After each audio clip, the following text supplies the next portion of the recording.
Hello everyone, welcome to the channel Monika Sindhu academy. हम आज से एक नई शुरुआत करेंगे, एक नए सेशन की 2025-6 क्लास 10th का फर्स्ट चैप्टर आज हम डिस्कस करेंगे। हर एक एक्टिविटी को फिगर से मैं दिखाऊंगी यहाँ पे और आप अच्छे से सीख पाएंगे सब कुछ, यही कोशिश रहेगी मेरी। तो केमिकल रिएक्शन पढ़ने से पहले हमें पता होना चाहिए फिजिकल चेंज और केमिकल चेंज, मतलब केमिकल चेंज है क्या, जिसके रिएक्शंस को हम पढ़ेंगे।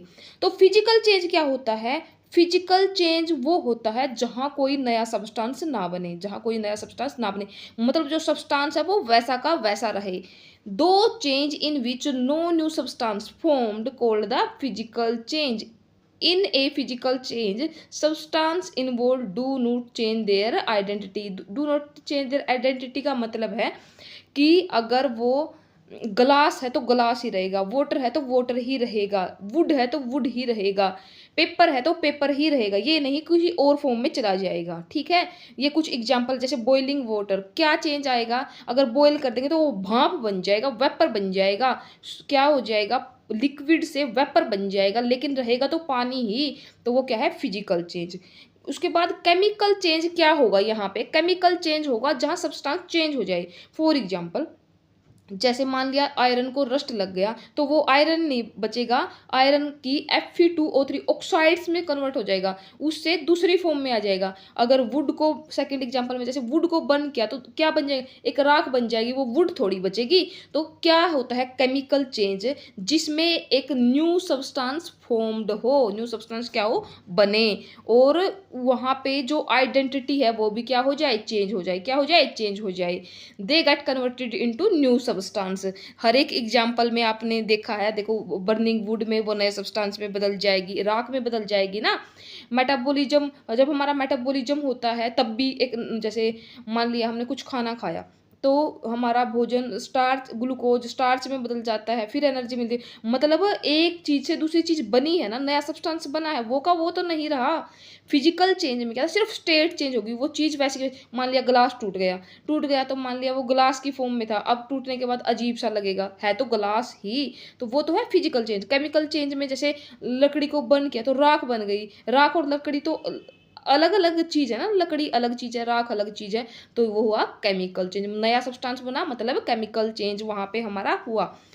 तो आगे हमारी क्लास में वो एक एक्टिविटी दी है हमारी एनसीईआरटी की बुक में, चैप्टर फर्स्ट, जो ये chemical equation and reaction and equations का ये चैप्टर है, कि अगर हम मैग्नीशियम को ऑक्सीजन, मैग्नीशियम रिबन को ऑक्सीजन की प्रेजेंस में, मतलब एयर में जलाएंगे, ऐसे जलाएंगे तो क्या होगा? जब हम उसको जलाएंगे ना ऐसे, तो यहाँ पे एक तो लाइट लाइट सी निकलेगी ऐसे, मतलब वाइट कलर में वो बर्न होगा, ऐसे जलेगा वो, वाइट वाइट दिखेगा। एक आवाज सी आएगी, सी सी सी सी की आवाज आएगी। वाइट तो फ्लेम प्रोड्यूस करेगा, और क्या बनेगा हमारा? MgO, magnesium oxide. क्या बनेगा? Magnesium oxide. एनसीईआरटी में एक भी बात को एक्सप्लेन नहीं किया, मैं यहाँ फिगर से उनको एक्सप्लेन भी करूंगी कि इनका रिजल्ट क्या है, वहाँ पे रिजल्ट नहीं लिखा है। मेरा मोटिव इन क्लासेस का यही रहेगा कि हर एक पॉइंट जो पेपर में आ सकता है वो आपको टिप्स पे हो, आपको ऐसे उंगलियों पे आए वो चीज़ें। ठीक है, तो उस पहले वाली एक्टिविटी में सिर्फ उसने बुक में ये लिखा है कि जब मैग्नीशियम रिबन को हम बर्न करेंगे एयर में तो क्या होगा, ऑब्जर्व कीजिए तो क्या होगा, वो मैंने यहाँ पे बताया है। जब उसको बर्न करेंगे तो वाइट तो निकलेगी फ्लेम, वाइट तो निकलेगी फ्लेम, दिख रही है ना फिगर में, वाइट फ्लेम, और आवाज आएगी सी की। अच्छा, और क्या होगा? मैग्नीशियम ऑक्साइड बनेगा। क्या बनेगा? Magnesium oxide. वो क्वेश्चन में पूछ सकता है, मैग्नीशियम रिबन को बर्न करते हैं तो क्या बनता है? तो क्या बनता है? Magnesium oxide. या ये पूछ सकता है एक नंबर में कि जो फ्लेम प्रोड्यूस होती है उसका कलर कैसा होता है? ग्रीन होता है, ब्लू होता है, तो कैसा होता है? वाइट। कैसा होता है? वाइट। आई थिंक यहाँ तक किसी को कोई भी दिक्कत नहीं होगी। इस एक्टिविटी से हमें क्या पता चलता है कि जो मैग्नीशियम है एयर में बर्न करता है डैजलिंग वाइट फ्लेम के साथ to form magnesium oxide, to form magnesium oxide. Okay, next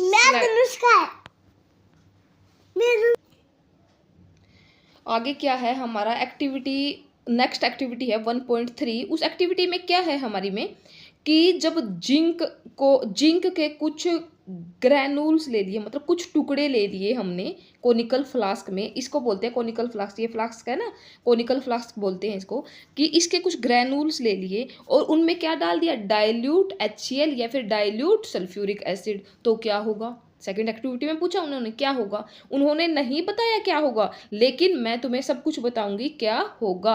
तो क्या होगा अगर ऐसा कुछ करेंगे, जब जिंक ग्रैनुल्स में H2SO4 डालेंगे तो जिंक सल्फेट बनेगा, H2SO4 डालेंगे तो ZnSO4 बनेगा, और क्या निकलेगी, H2 गैस, क्या निकलेगी हमारी, H2 गैस, और हीट भी निकलेगी, क्या निकलेगी, हीट।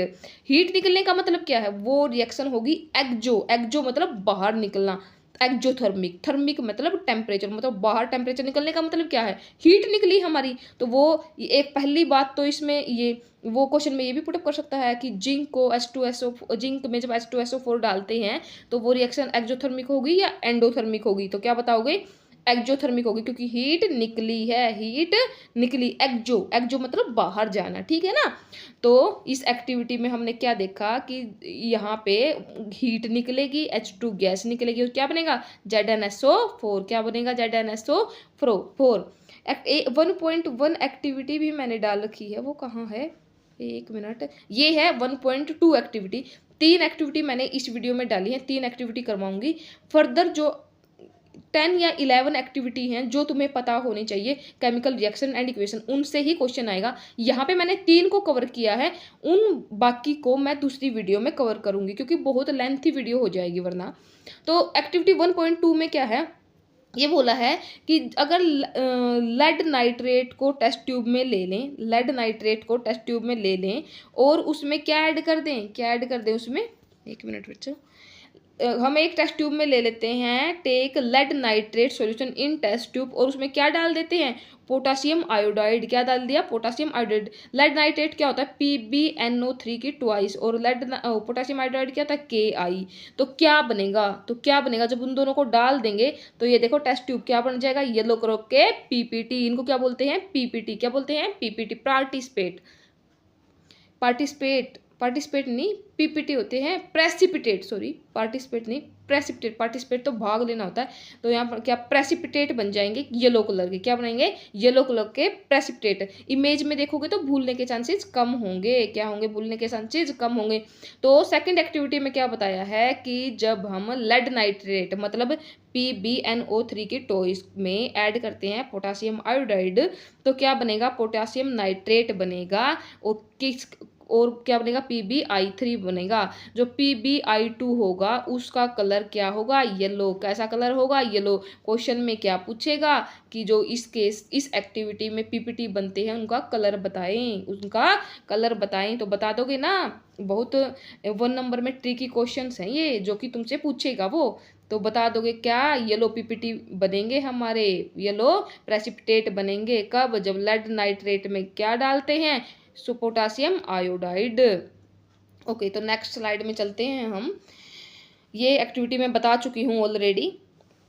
तो आगे केमिकल रिएक्शन क्या होता है, एक्टिविटी देख ली मैंने, केमिकल चेंज पढ़ लिया, फिजिकल चेंज पढ़ लिया। तो केमिकल रिएक्शन क्या है, केमिकल रिएक्शन मतलब जहाँ पे केमिकल चेंज हो, रिएक्टेंट्स में केमिकल चेंज जहां भी होगा वो क्या होगी, केमिकल रिएक्शन। तो केमिकल रिएक्शन क्या है, एक प्रोसेस है जहां पे नया सब्सटेंस बनेगा। नया सब्सटेंस बनने का मतलब क्या है, जहां पे केमिकल चेंज होगा, और उसकी प्रॉपर्टी भी क्या होंगी, नई, प्रॉपर्टी भी क्या होंगी, नई, ठीक है। मतलब जिनसे वो बना है, जिन कॉन्स्टिट्यूएंट से वो बना है, उनसे वो प्रॉपर्टी क्या रखेगा, डिफरेंट। फॉर एग्जाम्पल मान लिया C है और उसमें O2 ऐड कर दें तो क्या बन जाएगा, CO2। और हमें पता है O2 की प्रॉपर्टी मतलब ऑक्सीजन की प्रॉपर्टी और CO2 कार्बन डाइऑक्साइड की प्रॉपर्टी क्या है, डिफरेंट डिफरेंट, क्या है, डिफरेंट डिफरेंट। तो यही बोला, केमिकल चेंज में अलग तो सब्सटेंस बनेगा और उनकी प्रॉपर्टी भी कॉन्स्टिट्यूएंट से क्या होंगी, डिफरेंट होंगी। और केमिकल रिएक्शन होता है जो उनमें केमिकल चेंज की बातें हम करते हैं। सेकंड पॉइंट में ये बोला ना, केमिकल चेंज जहाँ होगा वहीं तो होगी केमिकल रिएक्शन। उसके बाद जो एटम है वो, ये नहीं कि एक एलिमेंट के एटम अनदर के बन जाएंगे, कार्बन को क्लोरीन नहीं बनाएंगे हम, कार्बन का CO2 बन जाएगा, लेकिन ये नहीं कि क्लोरीन बन जाएगा, कार्बन का रहेगा कार्बन, हाँ अदर प्रॉपर्टी हो जाएंगी, अलग मॉलिक्यूल बन जाएगा कार्बन का ही, लेकिन कार्बन का कार्बन ही रहेगा और बस रीअरेंजमेंट ऑफ एटम होगा, सिर्फ रीअरेंजमेंट ऑफ एटम होगा। जैसे ये था ना C+O2 क्या बन गया CO2, इसमें क्या रीअरेंजमेंट ऑफ एटम, यहाँ कार्बन अकेला था, यहाँ पे O2 के साथ आ गया, बस रीअरेंजमेंट तो हुआ है। ये थोड़ी है क्लोरीन बन जाएगा कार्बन का, ठीक है ना। आई थिंक यहाँ तक आपको सब कुछ अच्छे से समझ में आया होगा। नेक्स्ट स्लाइड में चलते हैं। हमने अब 3 एक्टिविटी देखी, तो क्या क्या देखा एक्टिविटी में? एक्टिविटी में ये देखा कि जब भी केमिकल रिएक्शन हुई, एक में तो गैस निकली, H2 गैस निकली थी ना जिंक वाले में, जब सल्फ्यूरिक एसिड डालते थे, एक एक्टिविटी थी जो। एक एक्टिविटी में क्या बना, प्रेसिपिटेट बने थे, उनमें कलर चेंज हो गया था, कलर चेंज हुआ था ना। एक एक्टिविटी में क्या देखा कि टेम्परेचर, हीट भी तो निकली थी एक में, और एक में स्टेट चेंज। मतलब जब भी केमिकल रिएक्शन होंगी तो क्या क्या होगा, गैस इवोल्व हो। कैसे पता चलेगा कि कहीं केमिकल रिएक्शन हुई है? हमें पता चलेगा अगर गैस निकल जाए, या कलर चेंज हो जाए, टेम्परेचर चेंज हो जाए, या फिर स्टेट चेंज हो जाए, तो क्या होगा वहाँ पे, केमिकल रिएक्शन। क्या होगी वो, केमिकल रिएक्शन।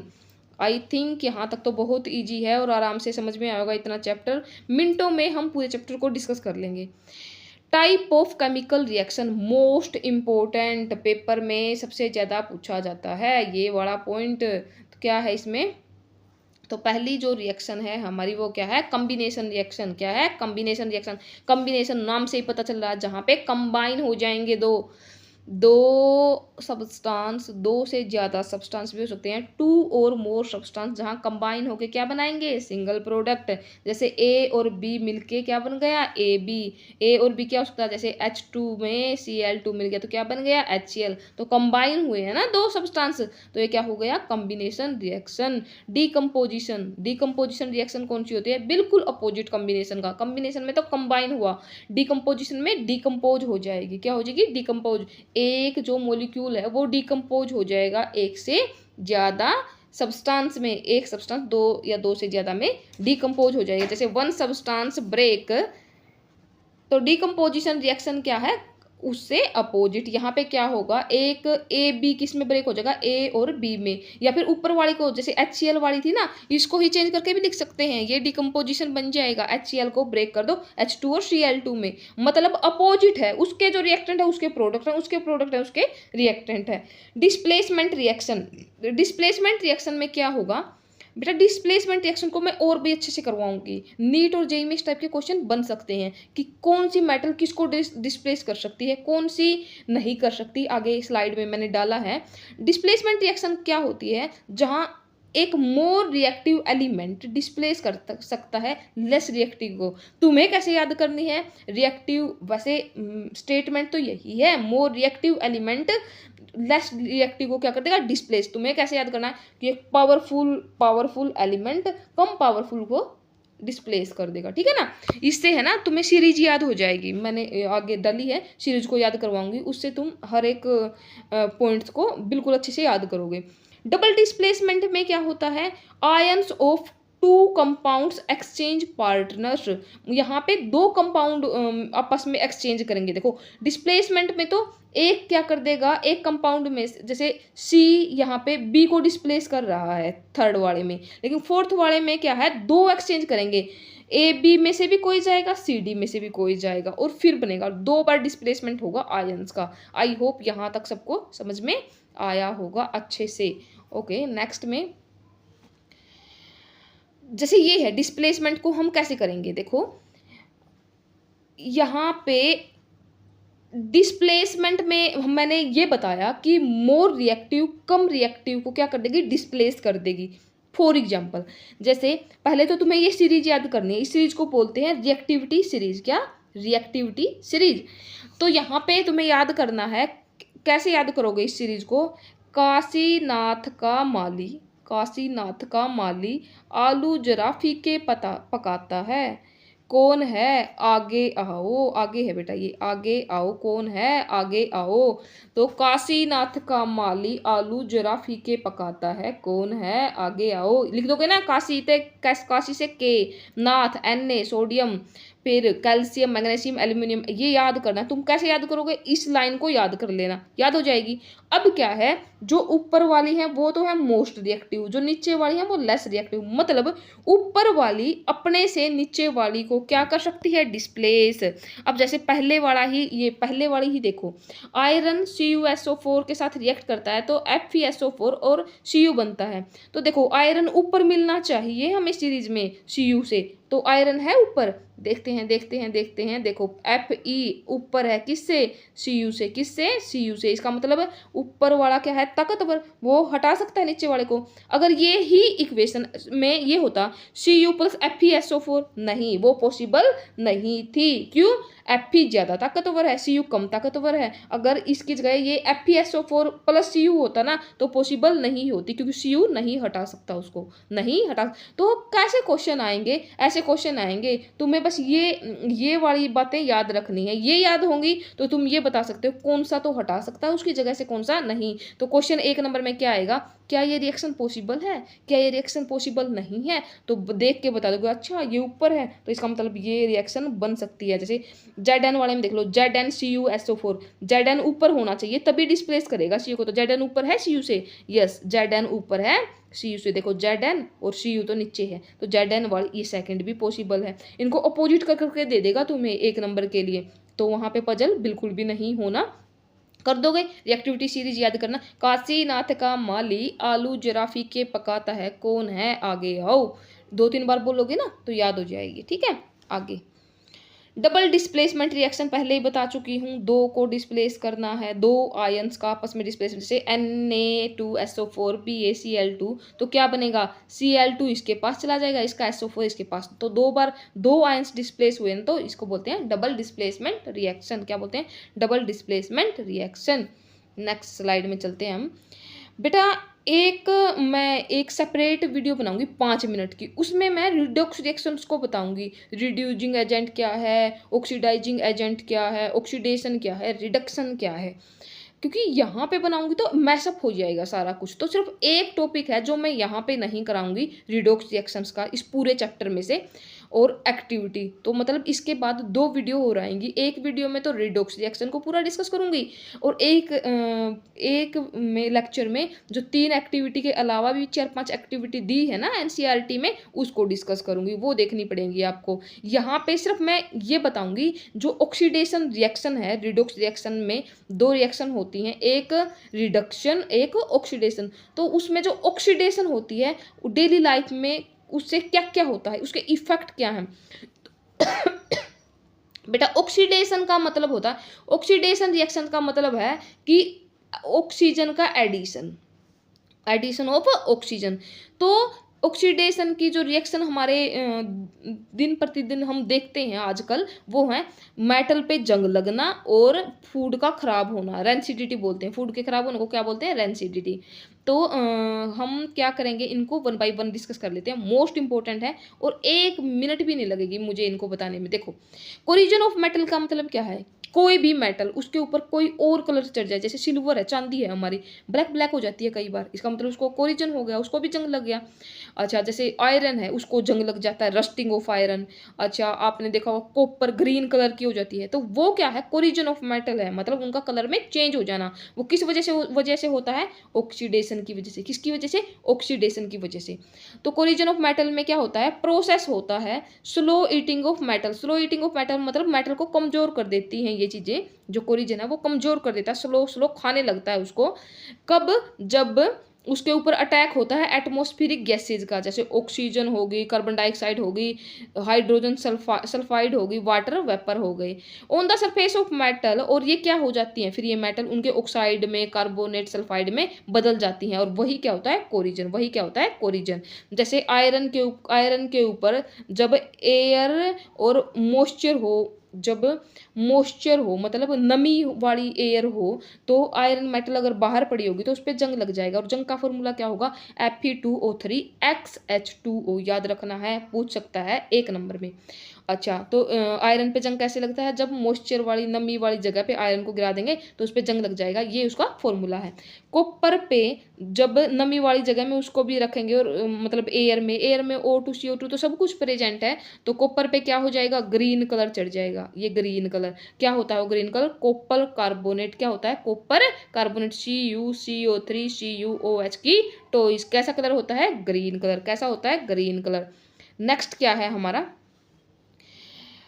उसके बाद जो सिल्वर है, चांदी है, उस पे ब्लैक कलर चढ़ता है और ब्लैक कलर क्या होता है? Silver sulphide. किसका होता है? सिल्वर सल्फाइड का। सिल्वर सल्फाइड का। ये पूछ सकता है कि सिल्वर कैसे कलर की हो जाती है कोरिजन के बाद? ब्लैक कलर की। किसकी वजह से होती है?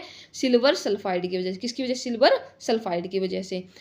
अब जो मेन हमने क्या नोट किया कि अगर किसी मेटल के ऊपर अगर कोई और कलर आ जाए तो उसको बोलते हैं कोरिजन, और आयरन के केस में अगर उस कोरिजन को क्या बोलते हैं? Rusting of iron. यही पॉइंट मेन है आपके लिए 10th स्टैंडर्ड तक याद करने का। उसके बाद आयरन को जब रस्टिंग होती है तो क्या क्या नेसेसरी है? अब पीछे हमने देखा आयरन के केस में उसको O2 की ज़रूरत है और H2O की ज़रूरत है क्या बनाने के लिए? Fe2O3 XH2O, जो कि रस्ट का फॉर्मूला होता है। तो हमें क्या क्या O2 तो मिल जाएगा एयर से, और H2O क्या मिल जाएगा? नमी से। एयर के अंदर जो नमी होगी उससे हमें मिल जाएगा H2O। तो वही पॉइंट हमने लिखा है कि कंडीशन क्या रस्टिंग के लिए? Presence of air and presence of moisture. Presence of moisture. Prevent कैसे कर सकते हैं रस्टिंग ऑफ आयरन को? हम प्रिवेंट कर सकते हैं कैसे? हम पेंट कर दें उसके ऊपर, ऑयल वगैरह लगा दें उसको। गल्वेनाइजेशन मतलब सल्फर से बनते हैं गल्वेनाइजेशन, तो सल्फर की परत चढ़ा दें, टिन की प्लेटिंग कर दें, या फिर कोई दूसरी मेटल उसके अंदर मिला दें जिसको जंग ना लगता हो, वो मेटल अगर उसमें मिला देंगे तो क्या करवा सकते हैं हम? प्रिवेंट कर सकते हैं रस्टिंग ऑफ आयरन से। क्या कर सकते हैं? प्रिवेंट कर सकते हैं, जंग लगने से रोक सकते हैं आयरन को। इंपॉर्टेंट है, मोस्ट इंपॉर्टेंट है। उसके बाद जो लास्ट टॉपिक आता है हमारा वो है रेंसिडिटी। क्या है? रेंसिडिटी। रेंसिडिटी क्या होती है बेटा? दो चीजें थी ऑक्सीडेशन की वजह से, एक था कोरिजन। अगर मेटल्स के ऊपर कोई और कलर आ जाएगा तो मेटल्स का ऑक्सीडेशन हो गया कोरिजन, मेटल का ऑक्सीडेशन अगर होगा तो हो जाएगा कोरिजन, और अगर फूड और ऑयल का ऑक्सीडेशन होगा तो वो क्या हो जाएगा? रेंसिडिटी। रेंसिडिटी का मतलब क्या होता है? बदबू आने लगेगी हमारे फूड में से। क्या हो जाएगा? बदबू वगैरह आने लग जाएगी फूड में से। The oxidation of oil and fat in food resulting into bad smell and bad taste. बदबू आएगी और बैड टेस्ट आएगा, तो वो क्या होगी? रेंसिडिटी। मेथड क्या है रेंसिडिटी को रोकने के? हम क्या करते हैं? एंटीऑक्सीडेंट मतलब जो ऑक्सीजन के साथ रिएक्शन ना करे ऐसी चीज़ें डाल दें।